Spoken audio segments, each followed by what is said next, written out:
25 मई 2013 की वो घटना है जब कांग्रेस की परिवर्तन यात्रा इसी सड़क से होकर के जगदलपुर से बस्तर संभाग मुख्यालय से सुकमा गई हुई थी।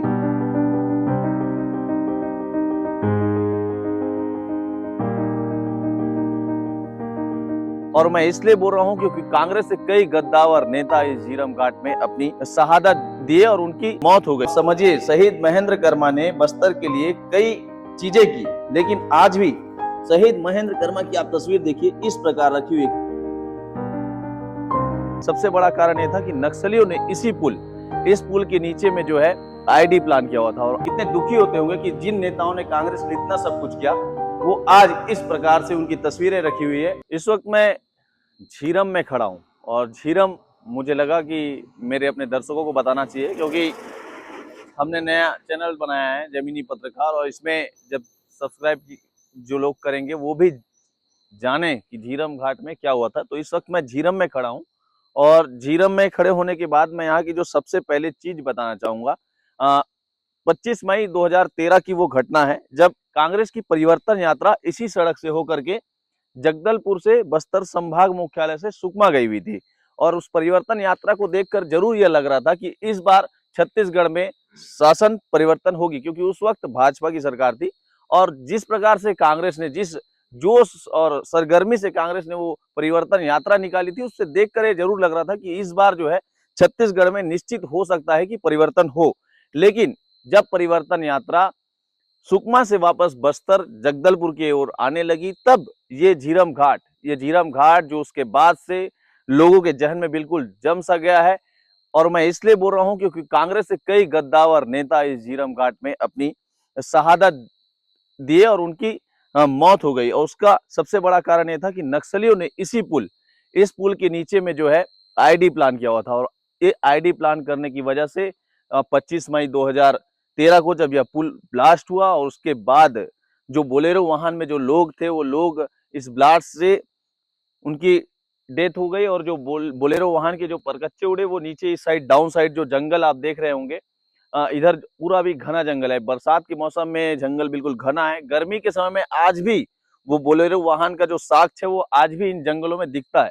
तो वो जो बोलेरो वाहन ब्लास्ट हुआ, उसके बाद ब्लास्ट होने के बाद जो वाहन बोलेरो में बैठे थे उन सभी लोगों की मौत हो गई। और उसके बाद दोनों ओर, क्योंकि एक वाहन चालक जो है, जो थोड़ा सा रास्ता बचा हुआ था, वहां से निकल करके वो जगदलपुर की ओर गए। और ये जानकारी निकल करके सामने आई कि जगदलपुर में उन्होंने जा करके लोगों को बताया, दरभा के थाने में उन्होंने जाके बताया कि झीरम में इस प्रकार का बड़ा ब्लास्ट हुआ है और वहां हमारे जो नेता हैं उनको नक्सलियों के द्वारा उन पर फायरिंग की जा रही है। तो उसके बाद जो है, मैं बता दूं आपको कि इधर इसके पीछे लगभग 1 से 1.5 किलोमीटर तक लंबी कतारें लगी हुई थी गाड़ियों की। क्योंकि उस झीरम घटना के बाद जब मैं खुद उस समय के बाद जब इस क्षेत्र पे आया हुआ था, इस जगह पे आया हुआ था, झीरम घटना कांड के बाद उसके दूसरे दिन जब हम यहाँ पहुंचे थे, तो हमने देखा था कि काफी लंबी कतारें, लगभग 1 से 1.5 किलोमीटर लंबी कतार जो है गाड़ियों की लगी हुई थी। और सभी कांग्रेस के गद्दावर नेताओं की जो गाड़ियां थी, जिस पर दोनों ओर से फायरिंग हुआ था। और ये सुनने को मिला था कि ये जो जंगल है, इसके आगे मैं आपको दिखाना चाहूंगा, इसके आगे जो पहाड़ सा जंगल है, यहाँ पे जो उस टाइम बस्तर के गद्दावर नेता थे महेंद्र कर्मा, नक्सलियों ने उन महेंद्र कर्मा को यहाँ पर जब महेंद्र कर्मा के बारे में बताऊंगा कि महेंद्र कर्मा ने कितना साहस भरा काम किया कि वो जैसे ही फायरिंग हुई झीरम घाट में, तो उन्होंने निकल कर दोनों हाथ खड़े करके उन्होंने बोला। ये जानकारी वहां पे जो उपस्थित कुछ लोगों ने दी, या ये जानकारी कई बार निकल करके सामने आई कि महेंद्र कर्मा हाथ उठाकर बोले थे कि मैं महेंद्र कर्मा हूं, मेरी गलती है, मेरे आपसे दुश्मनी है, तो आप मुझे मारिए, बाकी लोगों को जाने दीजिए। बावजूद उसके नक्सलियों ने काफी लोगों को यहाँ पर नुकसान पहुंचाया। दोनों ओर से फायरिंग हुई, जिसमें कई पुलिस के जवान शहीद हो गए और कई बड़े गद्दावर नेता भी कांग्रेस के शहीद हो गए। और महेंद्र कर्मा को यहाँ से ऊपर पहाड़ की ओर ले जाया गया नक्सलियों के द्वारा। महेंद्र कर्मा, उनके साथ जो अन्य और भी नेता थे, नंद कुमार पटेल और उनके पुत्र जो थे, पहाड़ की ओर ले जाया गया। उसके बाद जो है महेंद्र कर्मा की नक्सलियों ने हत्या कर, जिसके बाद से ये झीरम जो घाट है हमेशा से लोगों को ये इतिहास के रूप में जाने जाना लगा है। और उसके बाद जब कांग्रेस की सरकार आई छत्तीसगढ़ में, तो कांग्रेस की सरकार ने झीरम में शहीद हुए जो उनके कांग्रेस के गद्दावर नेता थे, उनके लिए एक शहीद स्मारक बनाया। अब देखिए, अब आज हम जो झीरम में खड़े हैं, मैं इसके बारे में यही बताना चाहता हूं कि कांग्रेस के गद्दावर नेताओं के लिए शहीद स्मारक बनाया गया। ये बहुत ही अच्छा शहीद स्मारक बनाने का प्रयास किया था कांग्रेस के द्वारा, लेकिन कई वर्षों तक तो इसमें ऊपर छत नहीं था, शेड नहीं था। लेकिन कई बार कई लोगों के द्वारा बताया गया कि शहीद हुए कांग्रेस के नेताओं के सर पे छत नहीं है, तो उसके बाद फिर यहाँ पर टीन के शेड लगे। और देखिए, ये झीरम घाटी शहीद स्मारक बना हुआ है और ये उन्होंने एक अच्छी स्मारक स्थान बनाई हुई थी, लेकिन इसकी स्थिति आज भी जिस प्रकार से होनी चाहिए वैसी है नहीं, क्योंकि जो कांग्रेस के गद्दावर नेता शहीद हुए, जिन्होंने अपनी यहाँ पर शहादत दी झीरम में, उनके लिए और उनके लायक की बिल्कुल यहाँ पर कोई व्यवस्था नहीं की गई। जिस प्रकार से बड़े गद्दावर नेता थे कांग्रेस के, आपको मैं दिखाना चाहूंगा कि 27 लोग उस घटना में शहीद हुए थे, जिसमें शहीद चंद्रमैया, शहीद सिया राम और शहीद राहुल प्रताप सिंह, शहीद तरुण देशमुख, मुझे लगता है ये पुलिस के जवान थे और ये ग्रामीण थे, शहीद अशोक कुमार, शहीद पात्रिका खलको, शहीद दीपक उपाध्याय और ये भी एक ग्रामीण थे, और शहीद मनोज जोशी, शहीद दिनेश पटेल, जो मैं बता रहा था कि नंद कुमार पटेल और उदय मुदिल और नंद कुमार पटेल के जो बेटे हैं वो हैं दिनेश पटेल। इन्हीं दिनेश पटेल की मैं बात कर रहा था। ये दोनों पिता और पुत्र को नक्सलियों ने महेंद्र कर्मा के साथ ऊपर पहाड़ पे ले गए थे, और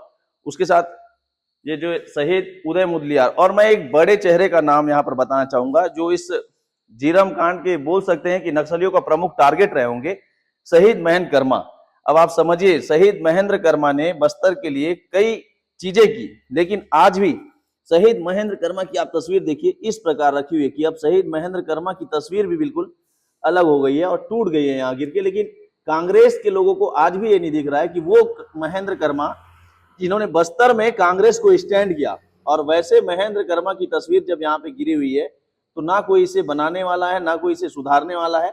और जो इसकी स्थिति आज भी खराब है, मैं इसको थोड़ा सा प्रयास कर रहा हूं कि वो ठीक हो जाए, लेकिन ये हो नहीं पा रहा है। तो ये स्थिति आज जो बस्तर के बड़े नेता थे महेंद्र कर्मा, उनकी ये स्थिति हो गई उनकी तस्वीर की, लेकिन इसको भी सुधारने वाला कांग्रेस में कोई है नहीं। तो आप समझिए ये स्थिति हो गई है यहाँ शहीद स्मारक में। और शहीद विद्याचरण शुक्ल, जो कि उस टाइम छत्तीसगढ़ के काफी गद्दावर नेता थे, और उसके बाद यहाँ शहीद उदय मुदलियार, शहीद गोपी माधवानी, शहीद योगेंद्र शर्मा, शहीद अभिषेक गोलछा, शहीद प्रहराज, जिनकी भी तस्वीर अब टूट गई है। तो इन शहीदों को बिल्कुल ही श्रद्धांजलि होगी अगर इसको कांग्रेस के लोग अगर इस वीडियो को देख पाए और इसकी थोड़ी सी मरम्मत करा दें और एक अच्छी सी तस्वीरें लगा लें, तो इन शहीदों को भी एक श्रद्धांजलि होगी।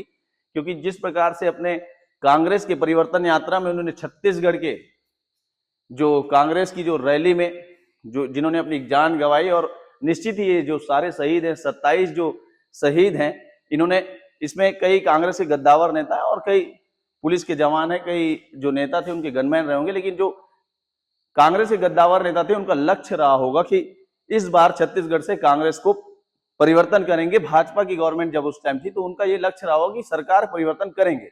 लेकिन उन परिवर्तन यात्रा में शहीद हुए नेताओं के लिए आप देख सकते हैं कि कितनी आज भी कांग्रेस पार्टी जो है कि एक समय छत्तीसगढ़ में सरकार में भी आई, लेकिन उन्होंने ये शहीद स्मारक तो बनाया, लेकिन इसकी सही व्यवस्था नहीं की। और स्मारक में जो है आज भी शहीदों की तस्वीरों में काफी देखकर, यहाँ पर कई लोग हम देखते हैं कि आज भी यहाँ लोग आकर सेल्फी लेते हैं, फोटो खिंचाते हैं, लेकिन वो देखकर कितने दुखी होते होंगे कि जिन नेताओं ने कांग्रेस के लिए इतना सब कुछ किया, वो आज इस प्रकार से उनकी तस्वीरें रखी हुई है।